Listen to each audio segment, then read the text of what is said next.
Fame never protected me from loneliness. It only magnified it.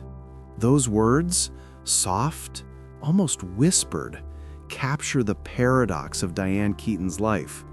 She was one of Hollywood's most luminous stars, yet behind every Oscar smile lay an ache that even her fame, her wit, and her brilliance could never fully silence. The world remembers Diane Keaton for her effortless charm, that offbeat laugh, the androgynous suits, the witty, self-aware characters that made her both muse and mystery. But in her final months, the light that once defined her began to fade in ways no one around her could truly understand. In public, she remained the Diane everyone adored, radiant at film festivals, teasing interviewers with her humor, reminiscing about Al Pacino or Woody Allen with a half-smile that masked a lifetime of solitude. Yet behind closed doors in her Los Angeles home, she withdrew. Friends spoke of unanswered calls, of dinners canceled at the last minute. Those who knew her best said she seemed tired of pretending she was okay. In her journal, later found by her sister Dory, Keaton had written something chillingly honest. "People think I chose to be alone. Maybe I just got used to being left behind." It wasn't self-pity, it was resignation, a quiet acknowledgement that the woman who had once lit up the screen beside legends had slowly dimmed under the weight of her own introspection. For more than 5 decades, Diane Keaton had lived in the glow and shadow of Hollywood's spotlight. She had been everything: the ingenue, the icon, the director, the writer, the mother. But she was also a woman who never married, who often spoke of fear of intimacy, of aging, of losing relevance. Those fears, once part of her quirky allure, became haunting in her later years. Industry insiders whispered that Diane's health had been declining, whispers she herself fueled with dark humor in interviews. "I forget everything. Maybe that's a blessing." But behind the laughter, her friends noticed a fragility she could no longer disguise. In early 2025, that fragility became impossible to ignore. Keaton stopped attending industry events, turned down several interviews, and began spending most of her time in isolation. To outsiders, it seemed like a retreat. To those close to her, it was the beginning of an ending. Hollywood, a place that had both made and consumed her, began to move on. Younger actresses took the spotlight, studios remade her classics, and Diane, the woman who once defined the modern female lead, was quietly fading from memory. And then the news broke. A private call, a cryptic message to her family, and suddenly the world realized the painful truth. The woman who had spent her entire life making others feel less alone had died feeling completely forgotten.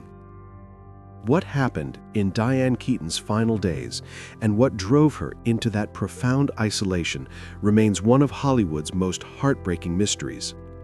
How did the woman who symbolized self-assured independence end up consumed by loneliness? The answer lies in her beginnings, a childhood filled with ambition, love, and invisible wounds that shaped everything that followed. Long before Diane Keaton became a Hollywood legend, she was just Diane Hall, a dreamer from Santa Ana, California, born in January 1946 into a family that seemed ordinary from the outside, but brimmed with quiet contradictions. Her father, Jack Hall, was a real estate broker, pragmatic, reserved. Her mother, Dorothy, was a homemaker and an amateur photographer whose creativity filled the family home. It was Dorothy's dreaminess, her self-expression, that lit the spark in young Diane. But it was also Dorothy's frustration that shaped her daughter most deeply. Diane once confessed, "My mother was an artist trapped in a housewife's life. I didn't want to end up the same." Watching her mother pour her soul into scrapbooks no one would ever see planted an early seed in Diane's mind, the fear of being unseen, unheard, forgotten. That fear would chase her for the rest of her life. As a child, Diane was imaginative but restless. She spent hours singing to herself, dressing up in her mother's clothes, pretending to be someone else, anyone else. She wasn't conventionally beautiful by Hollywood's later standards, but she had something rarer: presence.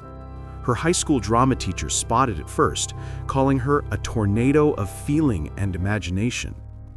When Diane's parents divorced during her teenage years, it marked the beginning of her emotional self-reliance. Her father's absence hardened her, while her mother's vulnerability deepened her empathy. The young Diane learned that survival meant turning pain into performance.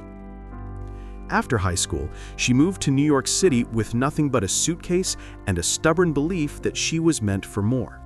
She enrolled in the neighborhood playhouse to study acting under Sanford Meisner's rigorous method. It was there that Diane learned to live truthfully under imaginary circumstances. But truth, for her, was often tangled with fear.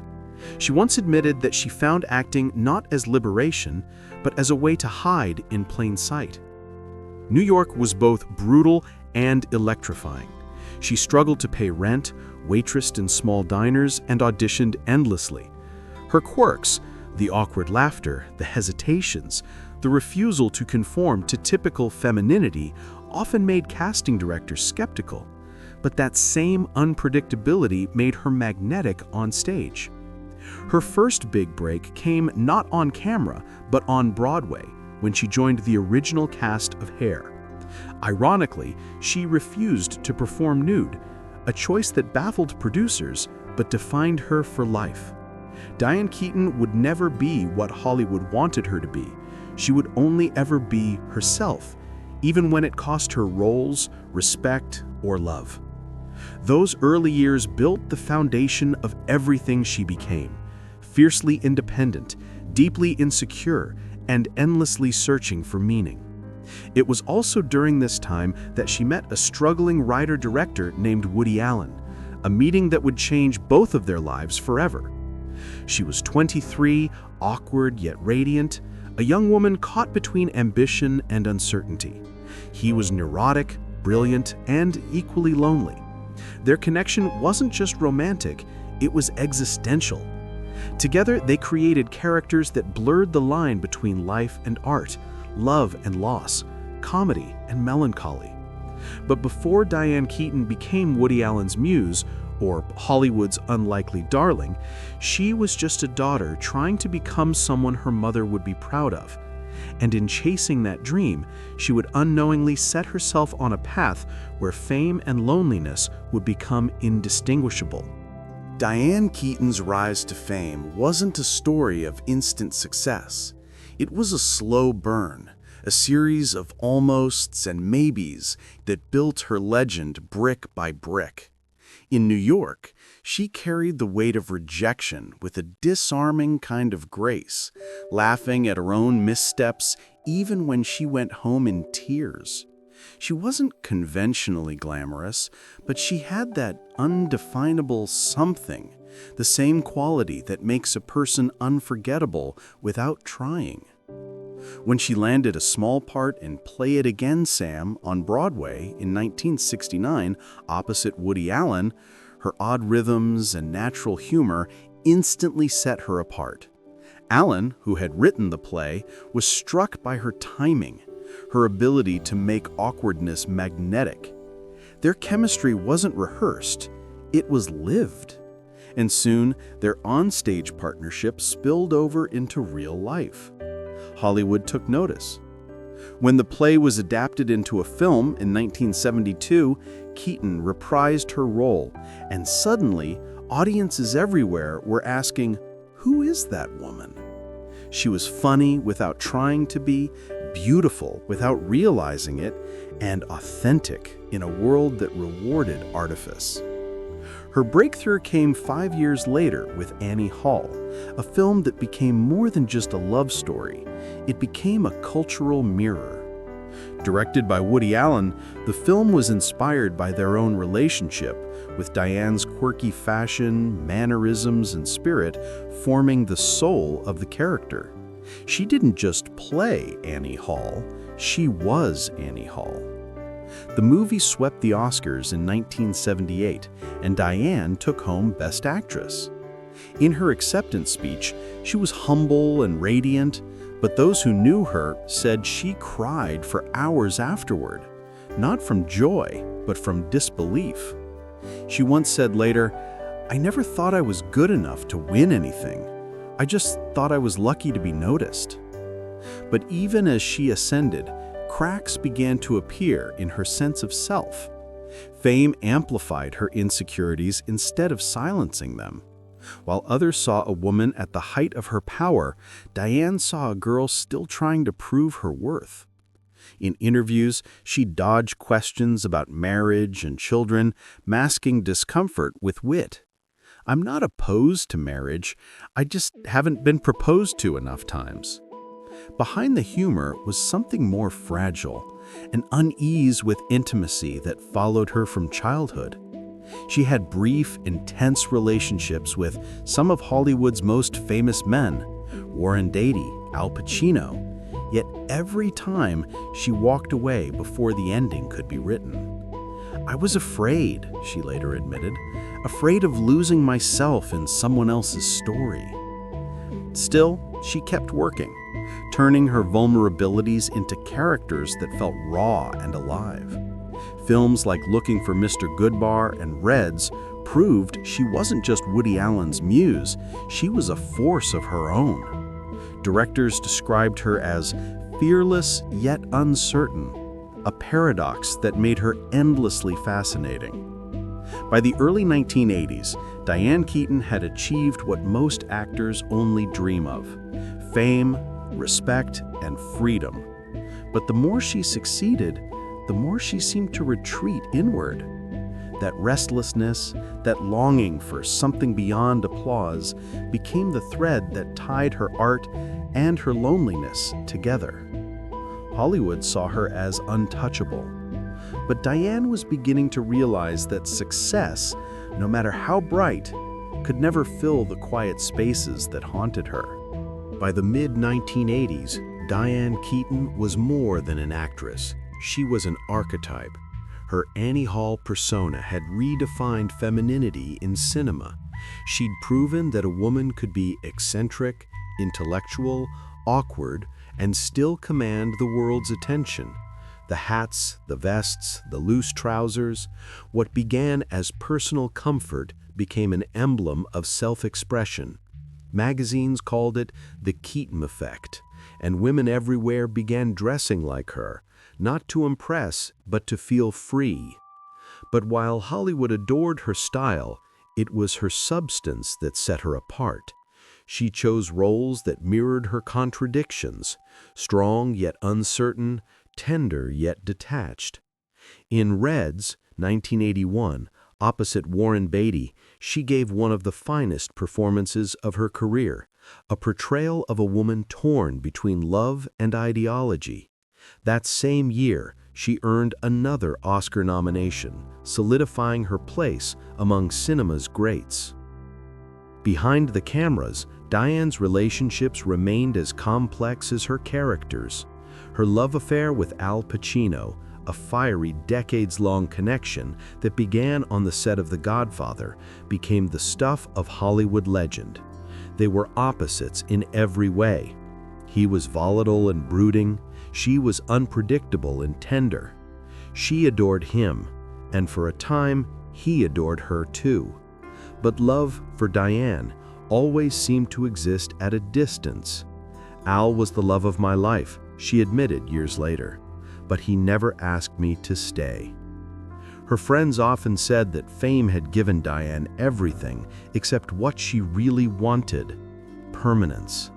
While her peers settled into families and long-term partnerships, she continued to live in cycles of passion and retreat. She loved deeply, one close friend told Vanity Fair, but she always seemed to love people she couldn't keep.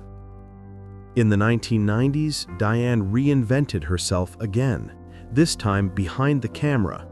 She directed Heaven and later Unstrung Heroes, films that revealed her fascination with mortality and memory. She also turned to photography and writing, channeling her inner world into memoirs that were both confessional and evasive. In Then Again, she wrote, "I'm still my mother's daughter, always trying to prove that what I do matters." Despite her acclaim, Diane struggled privately with aging in an industry obsessed with youth. She refused plastic surgery, embracing her wrinkles with a kind of rebellious dignity. But her self-deprecating humor often masked a deeper ache. She joked about being single, about her eccentric habits, about her loneliness. Yet those jokes became more revealing over time. "I'm used to being alone, maybe too used to it," she once told a reporter. Her adoption of 2 children, Dexter and Duke, in the mid-1990s was seen as a turning point. Friends described motherhood as the one role that brought her peace.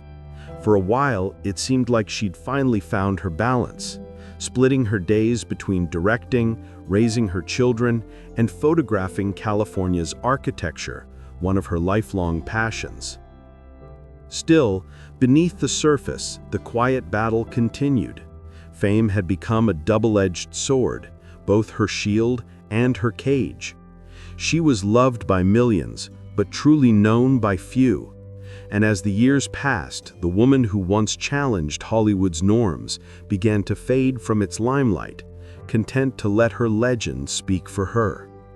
But legends have a way of outliving the person behind them. And for Diane Keaton, the more she retreated, the more the world romanticized her solitude. Few realized that the solitude wasn't chosen anymore. It had become her default state. By the time she reached her 70s, Diane's laughter had softened. Her interviews became rarer, her appearances more selective. She spoke less about her films, more about her past. "You spend your life building something," she said in one of her final recorded interviews, "and then one day you realize you were just trying to fill an emptiness that never leaves." It was a confession few heard clearly at the time, because in Hollywood, vulnerability often gets mistaken for performance. For decades, Diane Keaton had been the embodiment of poise, charmingly neurotic, irresistibly intelligent, and effortlessly original. Yet behind that poise was a private struggle that few outside her closest circle ever understood. As she aged, the same traits that had once made her magnetic, her solitude, her self-reliance, her introspection, began to turn against her. By the late 2000s, whispers began to circulate about Diane's mental and physical health. She had started to appear increasingly withdrawn from Hollywood's social circuits, often skipping events she once attended religiously. A friend told People magazine in 2021, "She wasn't sad in the conventional sense, she was just gone, like her mind was always somewhere else." It was no secret that Diane had struggled with obsessive-compulsive tendencies for most of her life, a fact she herself admitted in interviews, often with humor. But as the years passed, the rituals that once gave her control became shackles. She would spend hours rearranging her home, meticulously organizing photographs, or walking in silence around her property. To outsiders, it seemed like harmless eccentricity. To those who knew her, it was a quiet descent. In her memoir, Brother and Sister, published in 2020, she wrote about her brother Randy's battle with mental illness and alcoholism. The book was raw, deeply personal, and revealing, but between its lines was something unspoken, her fear that she might one day share his fate. "I've always wondered if I inherited more from Randy than I'd like to admit," she wrote. Her physical health, too, began to falter. Reports emerged that she had been privately battling neurological complications, though no official diagnosis was ever confirmed. Friends described her as forgetful, sometimes losing her train of thought mid-conversation. In one haunting interview from 2023, she laughed nervously after misplacing a word, then muttered under her breath, "It's starting." The interviewer thought she was joking. Professionally, the offers slowed. Hollywood, obsessed with youth and reinvention, had little patience for icons aging out their archetypes. Keaton's later projects, Palms, Love, Weddings, and Other Disasters, were lighthearted comedies that kept her visible but left her creatively unsatisfied. "I used to act because I had something to prove," she told The Hollywood Reporter. "Now I just act to stay busy." Her children became her anchor. Dexter, now grown and married, often visited with her own family, while Duke, more quieter, more private, kept close watch over his mother. Yet even they noticed a change. She would drift off mid-sentence, not because she wasn't listening, but because she was remembering something no one else could see. By 2024, Diane's public appearances had nearly ceased altogether. Tabloids speculated about her health, but true to form, she refused to explain herself. Privacy had become both her comfort and her shield. "People don't need to know everything," she once said. "Let them wonder. Mystery is all I have left." But mystery can be a lonely companion. Her isolation deepened. Calls went unanswered, invitations declined. The woman who had once brightened every room now sat in silence, surrounded by decades of photographs, the visual proof of a life that seemed to belong to someone else. Former co-star Al Pacino, when asked about her in a rare comment, said softly, "Diane always lived in her head. That was her gift and her curse." As her health declined, Diane reportedly began writing again. Notes, reflections, small fragments of thought. Her sister later said that some of these writings read like farewells. They were poetic, almost serene, as if she was preparing herself for an ending she had long seen coming. Hollywood, meanwhile, moved on. Awards were handed to new faces, trends shifted. But for those who had worked with her, for Woody, for Al, for Warren, the absence of Diane Keaton wasn't just the fading of a star. It was the quiet closing of a chapter in American cinema, one written in wit, courage, and solitude. And in that silence, a tragedy was quietly forming, not in the spectacle of death, but in the slow, invisible retreat of a woman who had given everything to the world and received only echoes in return. The final months of Diane Keaton's life were defined not by pain, but by quiet surrender. She had always been introspective, but in her last year, that introspection deepened into something almost monastic.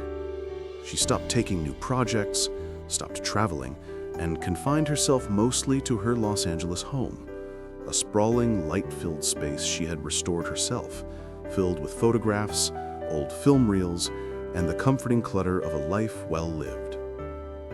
Neighbors recalled seeing her in the garden early in the mornings, wearing her trademark hat and oversized coat, tending to her roses in silence. She often waved, but rarely spoke. She looked peaceful, one neighbor said, but there was something distant in her eyes, like she was already somewhere else. Her children visited often, though Diane downplayed any concern. "I'm fine," she would tell them, smiling that unmistakable smile that once captivated millions. But her energy waned. Friends noticed she moved slower, spoke less, and tired easily. "It was as if she was fading before our eyes," a longtime friend confided. By early 2025, Diane's condition deteriorated significantly. Her sister Dory and daughter Dexter reportedly persuaded her to seek medical attention after several episodes of disorientation and dizziness. Doctors suspected complications related to early-stage dementia, a cruel irony for a woman whose sharp wit and memory had defined her career. She declined extensive treatment, insisting she didn't want to linger as a shadow of herself. In one of her final journal entries, she wrote, "I don't fear death.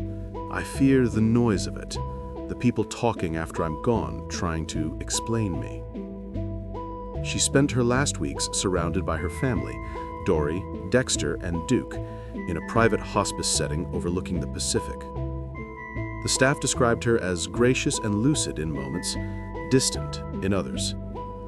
Sometimes she would hum softly to herself, old songs from Annie Hall or Reds, as if replaying fragments of the life she had once lived.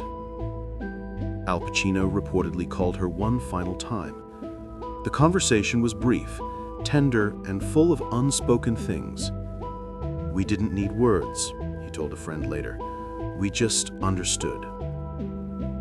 On a quiet April evening, Diane Keaton passed away in her sleep. There were no cameras, no headlines, no spectacle, just stillness. The world would not learn the news until days later, when her family released a brief statement confirming her passing and asking for privacy. Hollywood reacted with a collective heartbreak. Tributes poured in from every corner of the industry. Meryl Streep called her a beacon of authenticity. Warren Beatty said she was the soul of an era, and countless actors cited her as the reason they believed in unconventional beauty. But perhaps the most poignant tribute came from Woody Allen, who rarely speaks publicly anymore. "Diane made me laugh, and she made the world believe that being different was beautiful." The headlines focused, as they always do, on her achievements, the Oscar, the legacy, the films. But the real tragedy wasn't her death. It was the slow unraveling that preceded it, the years of quiet retreat, the gradual fading of a woman who had once embodied life itself. Her funeral was private, held at a small chapel in Beverly Hills. Friends described it as simple, funny, and a little awkward, just like her. Instead of flowers, guests were asked to bring photographs that reminded them of her. The chapel walls were soon covered in snapshots, Diane laughing, dancing, directing, being unapologetically herself. One of the hospice nurses recalled her final words.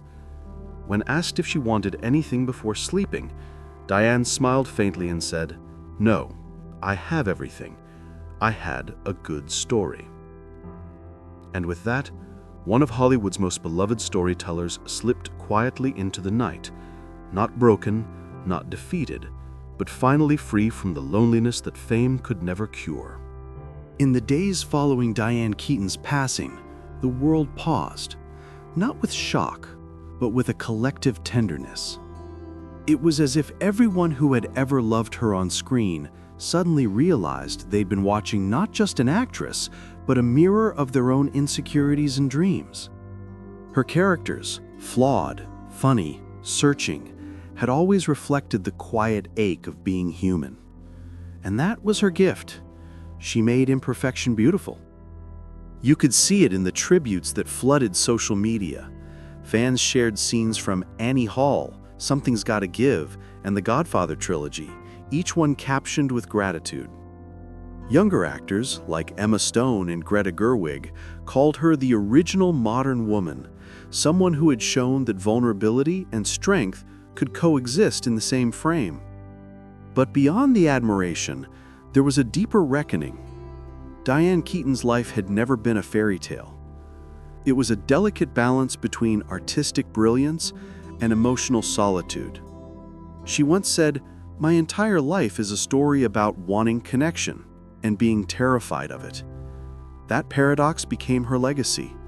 A woman who built bridges between the audience and her characters, even as she struggled to build them in her own life. Her family chose to preserve her home just as she left it, a living time capsule of her obsessions and artistry. Shelves of hats, hundreds of black and white photographs, notes scrawled in the margins of scripts. On her writing desk, a framed photo of her mother, smiling, radiant, the same woman whose quiet longing had shaped Diane's destiny. It was Dorothy Hall's influence that had sparked everything. And in a way, it was to her that Diane finally returned. Her sister Dory later said in an interview, "She spent her whole life trying to become what our mother never had the chance to be. And in the end, I think she did." Film historians now place Keaton in the pantheon of icons who reshaped Hollywood's image of womanhood, alongside Katharine Hepburn and Meryl Streep. But what set Diane apart was her unguarded honesty. She didn't perform strength, she revealed the cracks beneath it. Her final years, though cloaked in sadness, were not without meaning. She had become, unknowingly, a symbol for aging women everywhere. Those who refused to apologize for growing older, for staying single, for choosing authenticity over conformity. In revisiting her life, you begin to see a perfect symmetry. A woman who began as her mother's daughter, lived as Hollywood's muse, and ended as her own quiet masterpiece. Her prologue of her story, "Fame never protected me from loneliness," now reads differently. It's no longer a lament. It's a truth she learned to accept. Because for Diane Keaton, fame was never the ending. The ending was peace, the kind she spent a lifetime trying to find. Diane Keaton's story isn't a cautionary tale. It's a quiet revelation about what it costs to live authentically in a world that demands performance. Hollywood celebrated her quirks, her courage, her individuality, but it never truly understood the loneliness that came with being one of a kind. She once asked in an interview, "What's left when the lights go out?" The answer in her case was silence, but also truth. Her death reminds us that brilliance doesn't shield anyone from emptiness. Behind every perfectly lit close-up is a human being searching for meaning. Diane Keaton left behind more than films. She left behind permission for every woman who's been afraid to age, to love, to stand alone, to do it anyway. Because sometimes the bravest thing you can do is to live your story your own way.